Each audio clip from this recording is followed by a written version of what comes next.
Hi, I'm Coach Ray Noelte with Theory Softball in Southern California. Welcome to another edition of the NFCA Tip Tuesday. Today I'd like to talk with you about pitchers that don't have good arm whip and a drill I use that helps them create that feel and create that speed. You've seen some of them. I have some nicknames for a couple of them. The bicep curler that's pulling up to the shoulder, very tight, lots of bicep. Another one I call the volleyball server, long arm, really tight through the shoulder, lots of shoulder pull and shoulder whip. And as we know, those are tight. Tight means slow, and also those aren't great mechanics, so they could eventually lead to injury.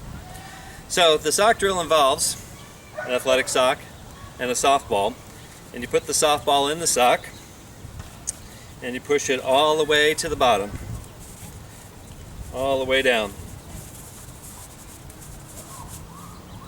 And then you hold the sock above the ball, and then you throw it, you pitch it.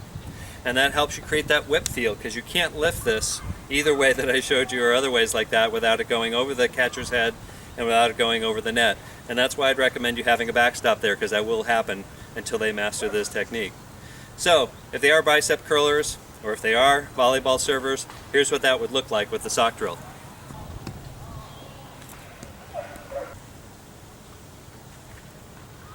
Some of the things you can use for your pitchers as they progress and develop skills through this drill to continue to make it challenging are, you can have them move their hand further and further away from the ball. It becomes harder and harder to control as more and more rhythm involved, and then they have to control their whip a little more. That's one. Secondly, you got them start close to the catcher and then move further and further away from the catcher, which becomes harder and harder with longer distance.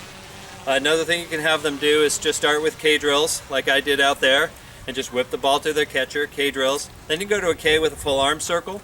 Then you can move to walk-ins and then full distance regular pitching motion. One thing you may want to consider for a safety precaution, if you have a younger, less developed player that doesn't have really good control over their body quite yet, you may want to have that pitcher wear a batting helmet. That way, if they forget to let go of the ball and it comes up here, they don't hurt themselves. That's my tip for this Tuesday. I hope that helps. Have a great week.